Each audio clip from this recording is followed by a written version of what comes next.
नमस्कार बंधू भगिनींनो, मर्यादा पुरुषोत्तम प्रभू रामचंद्रांच्या जन्मोत्सवाच्या निमित्ताने आपण त्यांच्या अवतार कार्याबद्दल, त्यांच्या कार्यकर्तृत्वाबद्दलचं या ठिकाणी चिंतन या व्हिडिओच्या माध्यमातून पाहणार आहोत. आपल्याला माहिती आहे की चैत्र महिन्याच्या शुक्ल पक्षातील 9वा दिवस जो येतो त्यालाच रामनवमी असं म्हटलं जातं. आणि या दिवशी दुपारी 12 वाजता प्रभू रामचंद्रांचा अवतार प्रारंभ झाला किंवा त्यांचा जन्म झाला असं आपल्याकडं आपण प्रत्येक वर्षी हा दिवस साजरा करत असतो.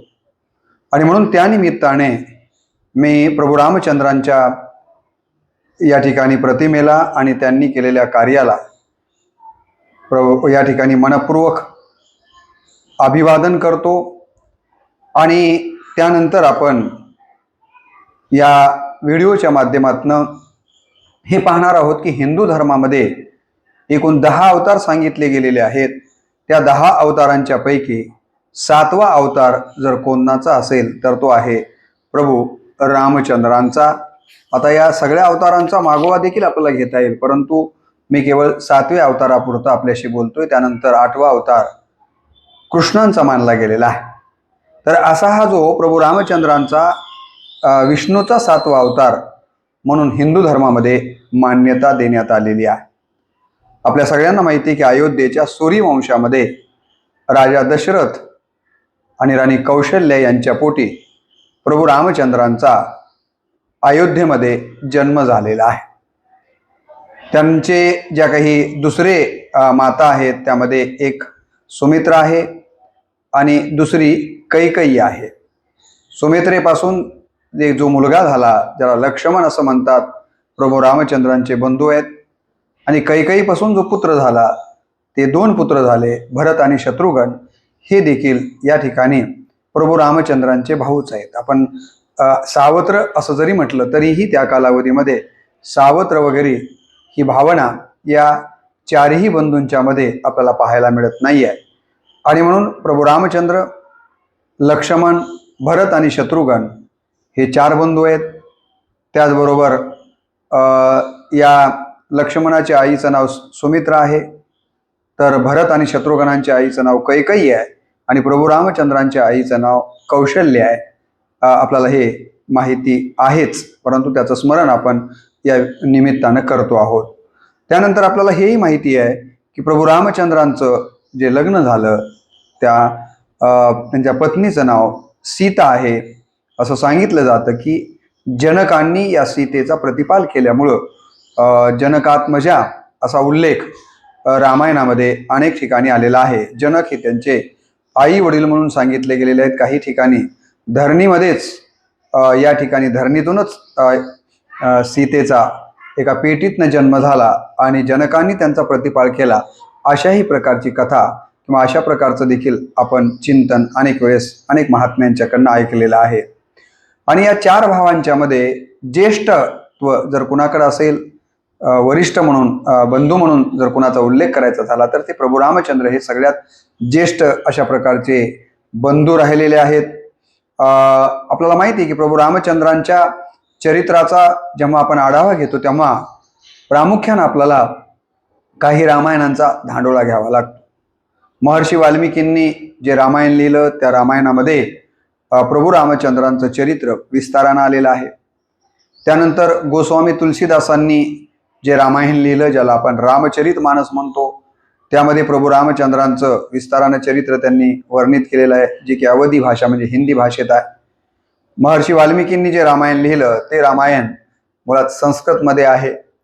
आणि तिसरं रामायण, तसे रामायण अनेक भाषांच्या मध्ये लिहिले गेले, परंतु जे भारतामध्ये फार प्रसिद्ध रामायण मानले गेले ते म्हणजे तमिळमधलं कंब नावाचं रामायण आहे, जे तमिळ भाषामध्ये लिहिले गेलेलं आहे. तेही फार प्रसिद्ध अशा प्रकारचं रामायण मानलं गेलेलं आहे. आणि महाराष्ट्रामध्ये खेडोपाडी जे 12 महिने मंदिरांच्या मध्ये आपण रामायण ऐकतो ते रामायण संत एकनाथ महाराजांनी लिहिलेलं आहे, ज्या रामायणाचं नाव आहे भावार्थ रामायण. आणि यामध्ये देखील आपल्याला प्रभू रामचंद्रांचं चरित्र विस्ताराने या ठिकाणी पाहायला मिळतं. आणि म्हणून या रामायणांचा आणि आधार घेऊन आपण प्रभू रामचंद्रांचं या ठिकाणी चरित्र थोडक्यामध्ये या ठिकाणी आपण पाहणार आहोत. मी यापूर्वीच म्हटलं की त्यांचा जन्मदिवस हा रामनवमी चैत्र महिन्यातील शुक्ल पक्षातील 9वा दिवस हा रामनवमी म्हणून आपण या ठिकाणी साजरा करतो. त्याचबरोबर पुढे आपल्याला पाहायचं झालं तर प्रभू रामचंद्रांना केवळ भारतामध्येच पूजलं जातं किंवा प्रभू रामचंद्रांचं महत्त्व आहे असं नाही, तर आपल्या शेजारचा थायलंड असेल, इंडोनेशिया इत्यादी देशांच्या मध्ये देखील प्रभू रामचंद्रांचे या ठिकाणी खूप मोठ्या प्रमाणावर मंदिरं आणि त्यांची भक्त मंडळी आपल्याला मोठ्या प्रमाणावर पाहायला मिळतात. प्रभू रामचंद्रांच्या गुरूंच्या बद्दलचा जर विचार पाहिला तर प्रभू रामचंद्रांचे 2 गुरु आहेत, एक वशिष्ठ आहेत आणि दुसरे विश्वामित्र. या 2 गुरूंचा जास्तीत जास्त सानिध्य प्रभू रामचंद्रांना आपल्या आयुष्यामध्ये मिळालेलं आपल्याला पाहायला मिळतं. आता जर आपण त्यांच्या चरित्राचा विचार केला तर आपल्याला सगळ्यांना माहिती आहे की पुत्र कामेष्टी यज्ञामधूनच या सगळ्यांचा जन्म झालेला आहे दशरथांच्या संबंधानं. त्यानंतर आपल्याला पुढे हे पाहायला मिळतं की ही मुलं जन्माला येतात, थोडीशी मोठी होतात, त्यानंतर त्यांचे विवाह होतात. विवाहासाठी सीतेचं स्वयंवर जनकांनी आयोजित केलेलं आहे आणि त्या स्वयंवरामध्ये अनेक जगातले राजे आले, तिथं रावण देखील आलेला आहे आणि त्या ठिकाणी जो कोदंड, जो धनुष्यबाण ठेवलेला आहे, तो जो कोणी उचलेल किंवा त्याला मोडेल त्याच्याच गळ्यामध्ये सीता हे पुष्पहार अर्पण करून त्यालाच पती म्हणून स्वीकारणार आहे. आणि या ठिकाणी आपल्याला माहिती आहे की प्रभू रामचंद्र हा जो ठेवलेला पण आहे तो जिंकतात आणि त्या ठिकाणी प्रभू रामचंद्रांचं विवाह सीताई साहेबांशी होतो. हे आपल्या सगळ्यांना माहिती आहे. लक्ष्मणांचा विवाह उर्मिलेशी होतो आणि अशा पद्धतीनं या 4ही भावांचे विवाह होतात. हे पुन्हा अयोध्येमध्ये परत येतात. अयोध्येमध्ये आल्यानंतर ज्येष्ठत्वाच्या अधिकारामुळे दशरथ हे प्रभू रामचंद्रांना अयोध्येचा राजा बनवण्याचा निर्णय घेतात. आता 2-3 दिवशी राज्याभिषेक होणार आहे. प्रभू रामचंद्र हे अयोध्येचा राजा होणार आहेत. ही बातमी मंथरेला काही आवडत नाही आहे. मंथरा ही कैकेयीची दासी आहे आणि ही दासी मंथरा जी आहे ती कैकेयीचे कानं भरते आणि ती म्हणते की आपला मुलगा भरताला खरं तर राज्यगादीवर बसवलं गेलं पाहिजे आणि प्रभू रामचंद्रांना या ठिकाणी वनाला पाठवलं गेलं पाहिजे. अशा प्रकारचा सल्ला ही मंथरा कैकेयीला देते. सुरुवातीला कैकेयी ही गोष्ट मान्य करत नाही आहे, पण नंतर ती देखील तिचंही मन आपल्या मुलाप्रती, शेवटी आई आहे, कवळं होतं. पुन्हा मात्र तिला असं वाटतं की आता हे करायचं तर कसं होईल. तेव्हा तिला आठवण करून दिली जाते की तू दशरथांना युद्धामध्ये पराजित होता जय मिळवून दिलेला होतास. दशरथांनी तुझ्या पतीनं तुला 2 वर मागण्यासाठी सांगितलेले होते. आता हा मोका आहे की या वेळेला तू ते 2 वर मागून घ्यावेस. आणि कैकेयीला ते पटतं आणि कैकेयी रुसून बसते. दशरथ जवळ येतात, विचारतात काय झालं, तर ती म्हणते की मला मागे तुम्ही 2 वर दिलेले होते आणि ते पूर्ण करण्याचं आश्वासन दिलेलं होतं. सांगा, तुम्ही जर आता आश्वासन पूर्ण करणार असेल तर सांगते. तुम्हाला माहिती आहे की जान जाय पर वचन न जाय अशी सूर्यवंशाची ख्याती आहे. दशरथ होकार देतात की तू काही माग, मी द्यायला तयार आहे. आणि शेवटी कैकेयी 2 वर मागते. पहिला वर मागते की माझा ज्येष्ठ पुत्र भरत याला अयोध्येचा राजा बनवावं आणि 14 वर्षासाठी रामाला वनवासात पाठवावं. आणि दशरथांना ही मान्य जरी नसलं तरी शेवटी वचन गेलेलं असतं आणि म्हणून मग ही गोष्ट प्रभू रामचंद्रांच्या कानावर जाते. आनंदानं हा वनवास प्रभू रामचंद्र स्वीकारतात. यावेळेला भरत शत्रुघ्न हे आजोळी गेलेले आहेत. त्यांना आईने इकडे काय केले माहिती नाही आहे आणि दशरथांना हा विरह सहन होत नाही आहे. म्हणून भावार्थ रामायणामध्ये याबद्दल खूप ओवे आलेले आहेत की पुत्र वियोगे दुःखी पूर्ण गेली एक कळा ही नदी. फार सुंदर ओवे आलेले आहेत. आणि शेवटी आपल्या मुलाची आठवण करत करतच दशरथ प्राण सोडतात. तोपर्यंत आपल्याला माहिती आहे की प्रभू रामचंद्र वनाला जायचा निर्णय घेतलेला आहे. ते वनाला निघालेले आहेत. त्यांच्याबरोबर लक्ष्मण देखील म्हणतो की मलाही तुमच्याबरोबर यायचं आहे. सीता आईसाहेब देखील त्यांच्याबरोबर जाण्याचा निर्णय घेतात आणि मग प्रभू रामचंद्र, लक्ष्मण आणि सीता हे वनामध्ये निघून गेलेले आहेत. आणि त्याच वेळेला भरत शत्रुघ्न वापस आलेले आहेत. भारताला समजतं की आईनं असा असा कारभार करून ठेवला आहे. तो आईवरती खूप चिडतो, नको नको तशा पद्धतीची भाषा त्यांच्याशी बोलतो आणि त्यांना हे कळतं की आपला पिता देखील आपल्या पुत्राच्या विरहामुळे गेलेला आहे. भरत ही काही राज्य गादी स्वीकारायला तयार होत नाही. आपल्या अयोध्येच्या लोकांना घेऊन प्रभू रामचंद्रांच्या भेटीला भरत जातो आणि दोघांची फार पुढे भेट होते. सगळं अयोध्येचे जण लोक प्रभू रामचंद्रांना वापस येण्याची विनंती करतात. भरतही विनंती करतात. आपले वडील वारल्याची वार्ता देखील प्रभू रामचंद्रांना सांगितली जाते. त्यांना खूप दुःख होतं आणि त्याच वेळेला प्रभू रामचंद्र सांगतात की वडिलांच्या वचनात मी बांधलो गेलेलो आहे, त्यामुळे आता मी काही परत येऊ शकत नाही. भरतही हट्टी, तो काही राज्यगादीवर बसायला तयार नाही. मग त्यावेळेला मधला मार्ग काढला जातो. प्रभू रामचंद्रांच्या पादुका म्हणजे पायामधल्या ज्या खडावा म्हणतो आपण त्याला, त्या पादुका भरताला दिल्या जातात आणि भरत त्याच पादुका घेऊन चित्रकूट वरती या ठिकाणी 14 वर्ष म्हणजे जेवढ्या वर्ष त्यांना वनवास झालेला आहे 14 वर्षाचा, तेवढ्या वर्ष तिथे प्रभू रामचंद्रांच्या पादुकांची सेवा करत बसतो. इकडं प्रभू रामचंद्र सीता आईसाहेब आणि लक्ष्मणाला घेऊन आपल्याला माहिती आहे की वनामध्ये जातात. तिथे गेल्याच्या नंतर तिथे अनेक प्रसंग मग रामायणामध्ये आलेले आहेत. कुणाकुणाच्या भेटी झाल्यात. हा सगळा प्रकार मला वाटतं की सांगत बसलो तर आपल्याला खूप वेळ होणार आहे. वनात जाताना प्रभू रामचंद्रांनी राजवस्त्र त्यागलेले आहेत. वल्कलांबर परिधान करून तिघेही वनामध्ये गेलेले आहेत. पुढे वनामध्ये गेल्याच्या नंतर मारीच हा सोनेरी हरणाचं रूप घेऊन येतो प्रभू रामचंद्रांना ठकवण्यासाठी. त्याच वेळेला प्रभू रामचंद्र त्या मारीचाच्या पाठीमागं, त्या सोन्याच्या हरणाच्या पाठीमागं जातात. आईसाहेबांना त्याची कंचुकी हवी आहे असं रामायणामध्ये वर्णन आलेलं आहे. लक्ष्मणाला आईसाहेबांच्या जवळ, सीते आईसाहेबांच्या जवळ ठेवून प्रभू रामचंद्र सांगून जातात की काही मायावी राक्षस आहेत, काहीतरी मायावी आवाज काढतील आणि तुला सीतेपासून बाजूला यायला सांगतील. काहीही कर, परंतु सीतेला सोडून तू येऊ नको. परंतु शेवटी मायावी मारीचानं लक्ष्मणा धाव, मी मेलो मग लक्ष्मणा धाव अशा प्रकारचा आवाज काढलेला आहे. तो आईसाहेबांच्या कानावर पडतो. आईसाहेबांना खरंच वाटतं आणि म्हणून ते लक्ष्मणाला आपल्या बंधूला वाचवण्यासाठी जा म्हणतात. लक्ष्मण जायला तयार नाही आहे, पण सीता आईसाहेब नको तसं बोलतात. शेवटी लक्ष्मण रेषा ओढतात आणि सांगतात की या पर्णकुटीच्या बाहेर ही जी रेषा ओढलेली आहे, लक्ष्मण रेषा अलीकडे आपण त्यालाच म्हणतो, त्याच्या पुढे येऊ नका. त्या म्हणतात ठीक आहे. आणि लक्ष्मण प्रभू रामचंद्र भावाकडे निघून जातात. तेवढ्यामध्ये संन्याशाचं रूप घेऊन रावण आलेला आहे आणि रावण सीतेला घेऊन विमानमार्गे, आकाशमार्गे लंकेला घेऊन जातोय. प्रभू रामचंद्र आणि लक्ष्मण पुन्हा पर्णकुटीमध्ये येऊन पाहतात तर सीता नाही आहे आणि मग हे दोघेही तिचा शोध घेत वनामध्ये फिरत आहेत. इकडं तिकडं विचारणा करतायत. जटायूची भेट होते आणि मग तिथून पुढे या प्रकारे सीतेचा शोध घेत घेत ते पुढे गेलेले आहेत. मधामध्ये काही आणखीन प्रसंग आलेले आहेत, त्याचा उल्लेख आपण आता इथे टाळूयात. त्यानंतर पुढे हनुमंतांच्या मध्यस्थीनं किष्किंधा या ठिकाणी सुग्रीवाची आणि प्रभू रामचंद्रांची मैत्री होते. सुग्रीवाला त्याचा सक्का भाऊ वाळीने माहिती आहे की त्याचं राज्य त्याची पत्नी हिसकावून घेतलेली आहे.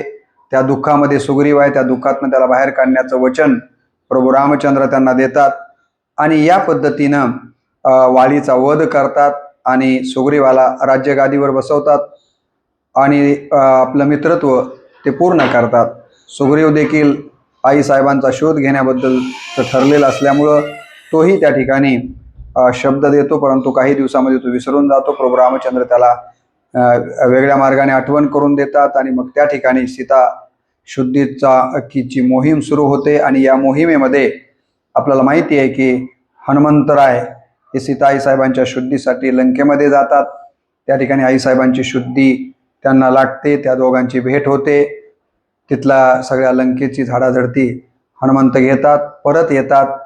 आल्याच्या नंतर प्रभू रामचंद्रांना आईसाहेबांचा पत्ता सांगितला जातो आणि मग हे सगळेच जण लंकेला जाण्याची तयारी करतात. परंतु मधात समुद्र आहे, त्या समुद्रावरती सेतू बांधला जातो नळनिळांच्या करवी आणि या सेतूवरून हे सगळी वानरं, अस्वल, प्रभू रामचंद्र हे तिकडं निघालेले आहेत.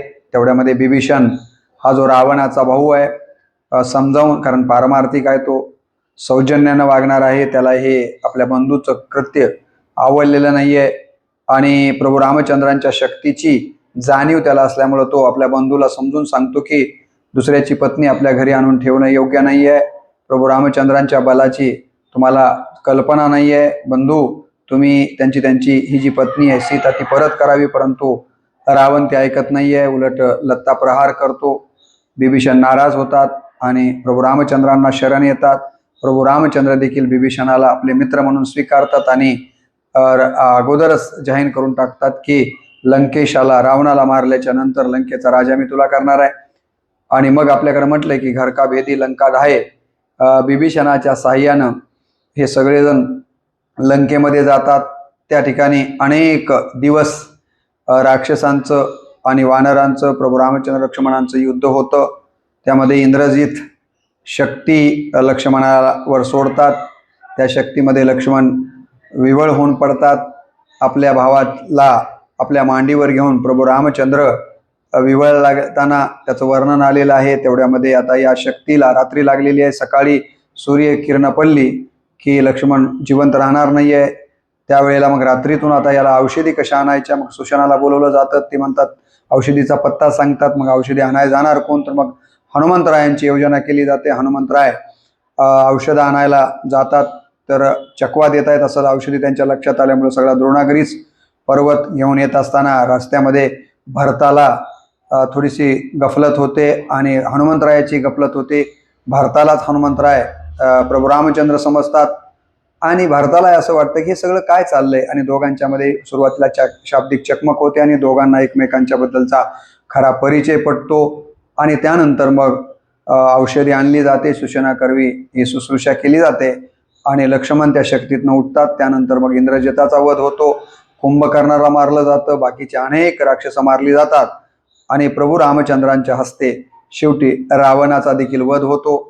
त्यानंतर लक्ष्मणांच्या करवी, सुग्रीवांच्या करवी या ठिकाणी लंकेचा राज्याभिषेक राजा म्हणून बिभीषणाचा प्रभू रामचंद्र घडून आणतात आणि लागलीच भरत आता वाट पाहिल, कारण दिलेली वेळ संपत आलेली आहे समजून सगळ्या वानरांना आपल्या मित्रांना सोबत घेऊन ते भरताच्या भेटीला येतात. भरतांना अत्यंत आनंद होतो आणि नंतर प्रभू रामचंद्र अयोध्येचे राजे म्हणून नंतर राज्याभिषेक त्यांचा होतो, ते राज्य स्वीकारतात. परंतु नंतर सीता आईसाहेब रावणाच्या ताब्यात होती. या घटनेवरून त्यांच्या चारित्र्याबद्दल चर्चा प्रभू रामचंद्रांच्या कानावरती येते आणि मग ते आपल्याला माहिती आहे की सीता आईसाहेब गरोदर असतानाच लक्ष्मणांच्या सोबत, मंत्रांच्या सोबत त्यांना वनामध्ये पाठवून देतात.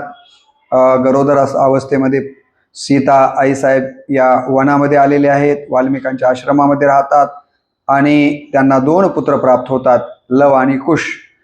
ही मुलं मोठी व्हायला लागलेली आहेत. तेवढ्यामध्ये प्रभू रामचंद्रांनी एक घोडा पाठवलेला आहे यज्ञाच्या माध्यमातून. तो घोडा हे लवकुश पकडतात आणि मग घोडा पकडलेला माहीत झाल्यामुळं रामांच्या सैन्यामध्ये आणि या लवकुशामध्ये युद्ध होतं आणि शेवटी प्रभू रामचंद्राची आणि आपल्या मुलांची नंतर भेट होते, आईसाहेबांची भेट होते. परंतु शेवटी आईसाहेब आता जगण्याची इच्छा त्यांची राहिलेली नाही आहे आणि म्हणून त्या धरतीतनं ज्या आल्या होत्या त्या धरतीमध्ये पुन्हा समाविष्ट होतात. आणि काही काळानंतर प्रभू रामचंद्र देखील आपल्याला माहिती आहे की शरयू या नदीमध्ये आपलं शरीर किंवा अवतार कार्य पूर्ण करतात. असं रामायणामध्ये संक्षेपानं आपल्याला माहिती आहे की प्रभू रामचंद्रांच्या जीवनचरित्र आलेलं आपल्याला दिसून येतं. आणि अशा पद्धतीनं हे चरित्र अनेक 2-4 रामायणांचा जो उल्लेख केला, थोड्याफार फरकाने वाल्मिकी रामायणामध्ये, तुळशी रामायणामध्ये, भावार्थ रामायणामध्ये थोडेसे फरक असतील, परंतु रामायण या ग्रंथाचं नावच नायकाच्या नावावरून आहे. त्या ठिकाणी प्रमुख जे चरित्र प्रभू रामचंद्रांचं आलेलं आपल्याला दिसून येतं. असं हे प्रभू रामचंद्र खरं तर आपल्या भारतीय संस्कृतीमध्ये रामनामाचं महत्त्व विशेषत्वानं सांगितलं गेलेलं आहे. विष्णू सहस्त्रनाम असं आपण म्हणतो, विष्णूची 1000 नावं आहेत, परंतु त्या 1000 नावांच्या मध्ये सर्वश्रेष्ठ नाव जर कोणतं असेल तर ते रामाचं नाव आहे असं सांगितलं जातं. रामरक्षामध्ये असं म्हटलं गेलेलं आहे, शेवटचा श्लोक, की राम रम रामेति रामेति, राम रामेति रामेति, रमे रामे मनोरमे, सहस्त्रनाम तत्तुल्यम राम नाम वरानने. या हजार नावांशी जर तुलना प्रभू रामचंद्रांच्या नावाची केली तर रामरक्षेमध्ये सांगितलं गेलेलं आहे की प्रभू रामचंद्रांचं नाव हे हजार नावं एका तराजूत टाकावीत आणि प्रभू रामचंद्रांचं नाव एका तराजूत टाकलं तर प्रभू रामचंद्रांचं नाव हे श्रेष्ठ ठरणार आहे, असं प्रभू रामचंद्रांच्या नावाचं महत्त्व आपल्या संस्कृतीमध्ये सांगितलं गेलेलं आहे. आपल्या सगळ्यांना माहिती आहे की प्रभू रामचंद्रांचं नाव शिवास म्हणजे महादेवांस फार प्रिय आहे आणि म्हणून एक भजनही आहे की श्रीराम जय राम जय जय राम, श्रीराम जय राम जय जय राम, भजन करी महादेव, राम पूजी सदाशिव, राम पूजी सदाशिव, श्रीराम जय राम जय जय राम, श्रीराम जय राम जय जय राम, भजन करी महादेव, राम पूजी सदाशिव. हे सदाशिव भोळा शंकर नेहमी जर कोण्या नामाचं स्मरण करत असतील तर ते रामनामाचं स्मरण करतात, असं वर्णन आपण अनेक वेळेस ऐकलेलं आहे. संतांनी लिहिलंय की गळारुंड माळा खापर हस्तकी, गळारुंड माळा खापर हस्तकी, राम नाम मुखी सर्व काळ. सतत सर्व काळ जर मुखामध्ये महादेवांच्या कुणाचं नाव असेल तर ते रामांचं नाव राहिलेलं आहे. आपल्याला माहिती की राम हा शब्द जो आहे तर असं सांगितलं जातं की राम म्हणताना तोंड उघडतं आणि आपल्या पोटामध्ये जे काही पाप आहेत ते तोंड उघडल्याबरोबर बाहेर पडतात आणि म्हटल्याबरोबर तोंड मिटतं आणि बाहेरचे पाप पुन्हा मध्ये जात नाही आहेत, असं हे पाप घालवणारं आणि पाप पुन्हा न येऊ देणारं राम. आपण म्हणून बघा, राम म्हटल्याबरोबर तोंड उघडतं, म्हटल्याबरोबर बंद होतं, असं राम या नावाचं महत्त्व आपल्याकडे सांगितलं गेलेलं आहे. वारकरी संप्रदायाचा मी पाईक आहे आणि वारकरी संप्रदायातलं सुरुवातच आपल्याला माहिती असेल की रामकृष्ण हरी, जय जय रामकृष्ण हरी, हे का नाही, रामकृष्ण हरी याच भजनाने आपल्याला माहिती आहे की कीर्तनाची सुरुवात होते आणि कुठलाही कार्यक्रम असो त्या कार्यक्रमाच्या शेवटाला देखील तुम्हाला सगळ्यांना माहिती की ज्ञानदेव तुकाराम, राम हा शब्द शेवटी आलेला आपल्याला दिसून येतो. म्हणून वारकरी संप्रदायानं प्रभू रामचंद्रांच्या नावाचं अतिव महत्त्व विषद केलेलं आपल्याला दिसून येतं. आणि तुम्हाला माहिती आहे की बाबाजी चैतन्यांनी संत तुकाराम महाराजांना जो मंत्र दिला होता तोही रामकृष्ण हरी अशाच प्रकारचा मंत्र, त्यामध्ये राम या नावाला अत्यंत महत्त्वाचं स्थान दिलं गेलेलं आहे. आणि म्हणून रामकृष्ण हरी हा जो मंत्र आलेला आहे तर तो उगीच आलेला नाही आहे, त्याचा पाठीमागचं तत्वज्ञान जर आपण लक्षात घेतलं तर रामकृष्ण हरीमध्ये रामाचा आचार आपण घ्यावा असं सूचित केलं गेलेलं आहे. कृष्णाचा विचार आपण लक्षात घ्यावा आणि हरीचा उच्चार करावा असा या रामकृष्ण हरीचा अर्थ आपण लक्षात घेतला पाहिजे. काय म्हटलंय तर रामाचा आचार, कृष्णाचा विचार आणि हरीचा उच्चार या ठिकाणी करावा, हा रामकृष्ण हरी मंत्राचा अर्थ आपण लक्षात घेतला पाहिजे. खरं तर रामकृष्ण हरी हा जो मंत्र आहे तो राष्ट्रीय एकात्मता साधणारा मंत्र आहे असंही आपण लक्षात घेतलं पाहिजे. कारण राम आपल्याला माहिती आहे की उत्तर प्रदेश, बिहार, दिल्ली, हरियाणा या सगळ्या भागामध्ये अत्यंत प्रिय अशा प्रकारचा प्रभू रामचंद्र आहेत. तर कृष्ण हे गुजरात, मद्रास, केरळ या ठिकाणी आपल्याला अतिप्रिय अशा पद्धतीने दिसून येतात. हरी म्हणजेच श्री विठ्ठल महाराष्ट्रामध्ये, कर्नाटकामध्ये, आंध्र प्रदेश, अलीकडे तेलंगणा आपण असं म्हणतो, या ठिकाणी पांडुरंगाचं, विठ्ठलाचं महत्त्व आपल्याला दिसून येतं. म्हणून या रामकृष्ण हरी या मंत्रामध्ये संपूर्ण भारताला गुंफण्याची ताकद आहे, म्हणून हा मंत्र आपल्याकडे म्हटला जातो.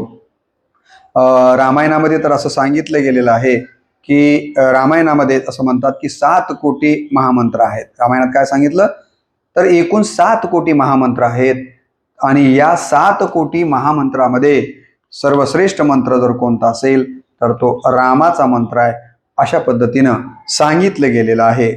तर हे रामनाम आलं कुठून याबद्दलचं चिंतन देखील आपल्याला पाहायला मिळतं. असं म्हणतात की वाल्मिकींनी 100 कोटी रामायण लिहिलं, नामदेव महाराज याबद्दल सांगतात की बीज मंत्र रामनाम फळ शतकोटी रामायण.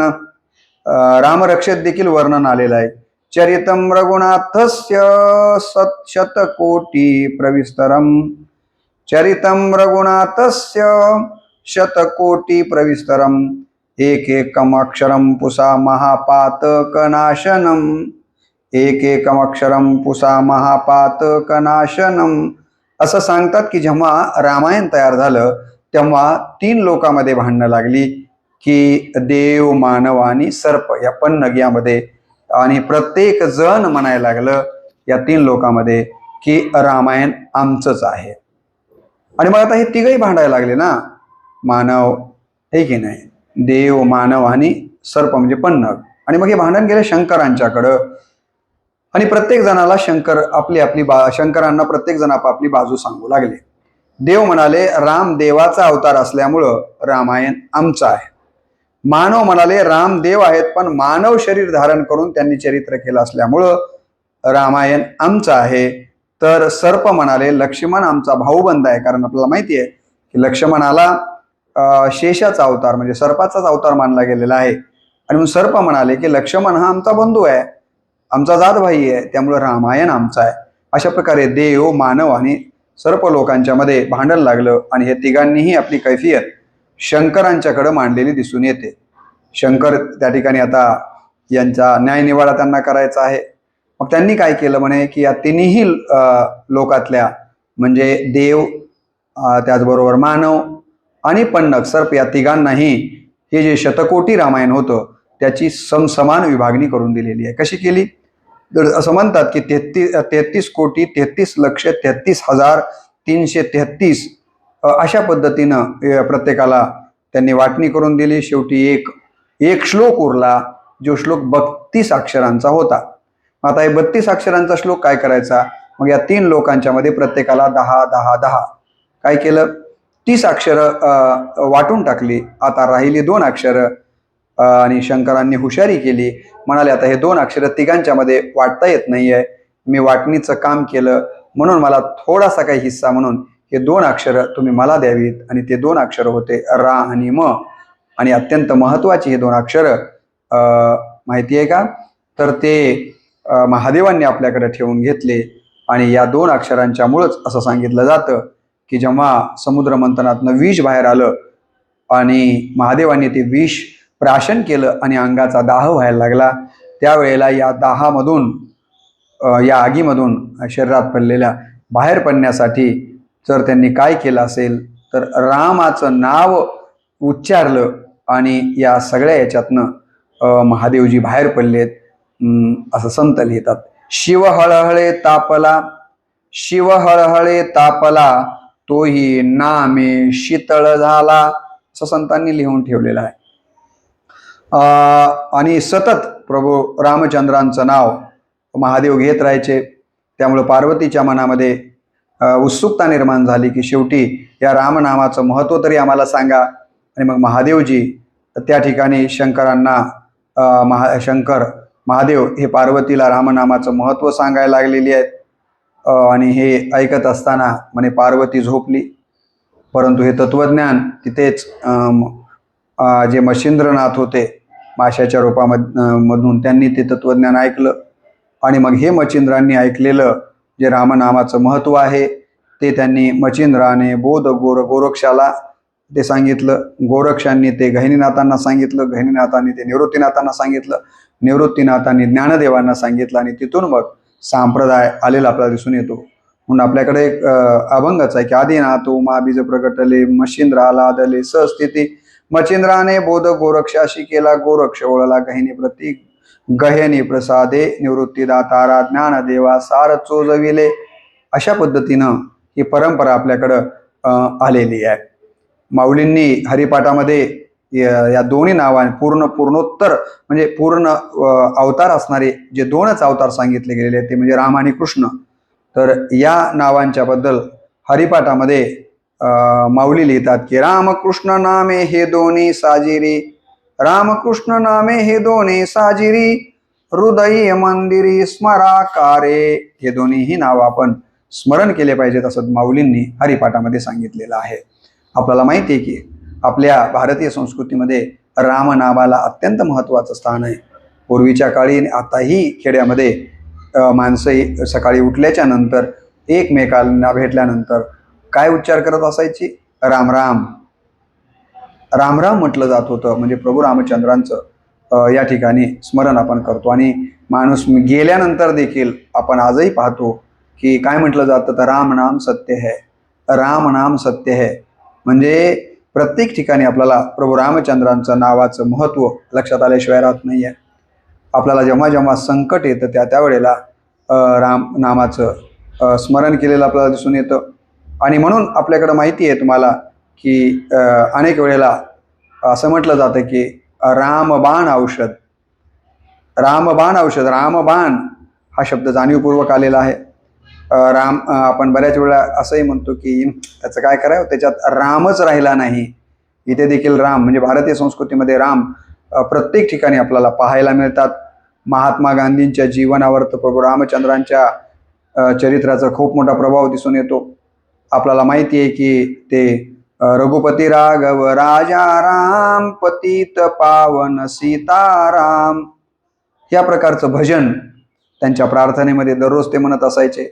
त्यांच्यावरती हा संस्कार त्यांच्या आईने केलेला होता. हा मोहनदास लहान होता, न्हाणी घराच्या बाहेर होती आणि रात्रीला जर त्याला न्हाणीमध्ये जायचं असेल तर तो घाबरायचा. आणि त्यावेळेला घाबरल्याच्या नंतर आईला म्हणायचा की मला भीती वाटते. तेव्हा आई म्हणायची बाळा भिवू नको.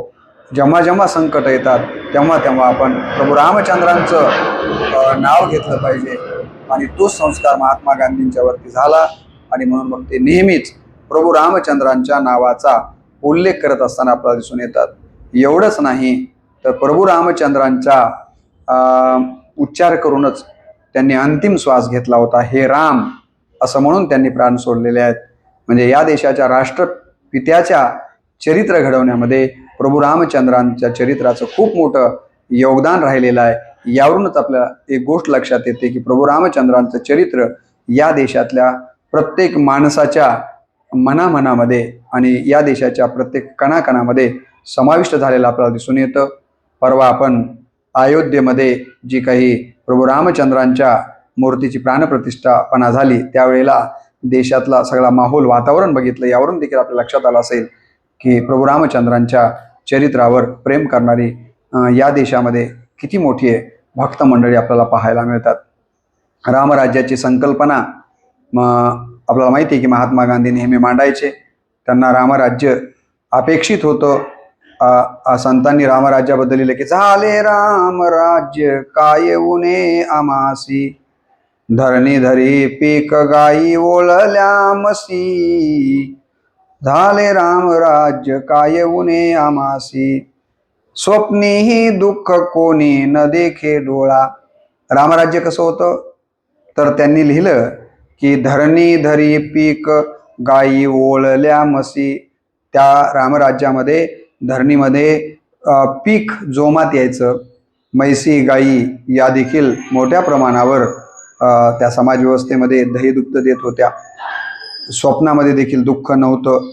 म्हणून संत लिहितात की स्वप्नीही दुःख कोणी न देखे डोळा, नामाच्या गजरे भय सुटले कडी काळा, झाले रामराज्य काय उणे आमासी, धरणी धरिले पीक गाई ओळल्या म्हैसी, राम वेळोवेळा आम्ही गाऊ ओविये, दळिता कांडिता जेविता गे माईये.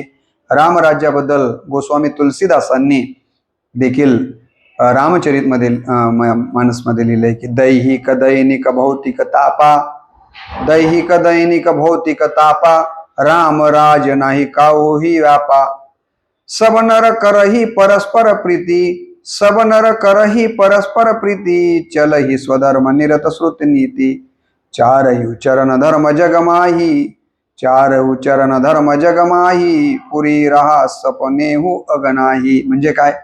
रामराज्यामध्ये आधी भौतिक, आध्यात्मिक, आधी दैविक हे तीनही ताप नव्हते. सर्वजण एकमेकावर प्रेम करीत होते.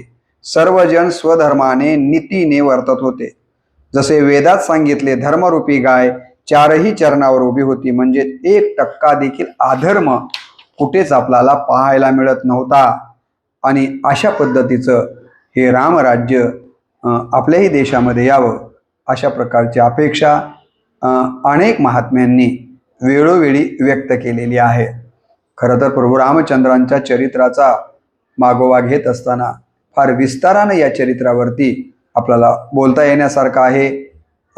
पुढच्या एका व्हिडिओमध्ये प्रभू रामचंद्रांच्या मग आदर्श पुत्र, आदर्श पिता आहे की नाही, आदर्श राजा, आदर्श मित्र, एक पत्नी, एक वचनी, एक बाणी, असे कितीतरी त्यांचे गुणवैशिष्ट्ये आहेत जी की आपण आपल्या आयुष्यामध्ये उतरविले पाहिजेत.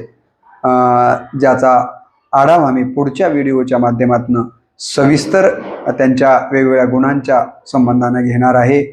या व्हिडिओमध्ये केवळ प्रभू रामचंद्रांचा रामायणाच्या संबंधानं आलेलं जे चरित्र आहे आणि त्यांच्या नावाचं महत्त्व जे आपल्याकडे सांगितलं गेलेलं आहे त्याचाच उल्लेख आपण या ठिकाणी केला.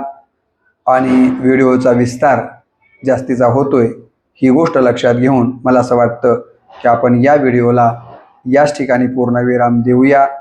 प्रभू रामचंद्रांना एकच विनंती करूया की आपण या देशातल्या प्रत्येक व्यक्तीच्या ठिकाणी मर्यादा पुरुषोत्तम म्हणून आम्हा सगळ्यांचे आदर्श आहात. तुमच्या जीवनातला एखादा गुण कासेना परंतु आम्हा सर्व भारतीयांच्यामध्ये यावा आणि आमच्याकडनं देखील त्या पद्धतीचं कार्य घडावं एवढीच अपेक्षा या ठिकाणी आपल्याकडनं प्रभू रामचंद्राकडनं व्यक्त करतो की आपली कृपा आम्हा सगळ्यांच्यावरती असू द्यावी. आम्हा सगळ्यांना रामराज्यातला काहीतरी गुण आमच्या आयुष्यामध्ये उतरता यावेत एवढी या रामनवमीच्या उत्सवाच्या निमित्तानं अपेक्षा किंवा त्यांच्याकडनं आशीर्वादाची अपेक्षा व्यक्त करून या ठिकाणी मी वाणीला पूर्णविराम देतो. रामकृष्ण हरी.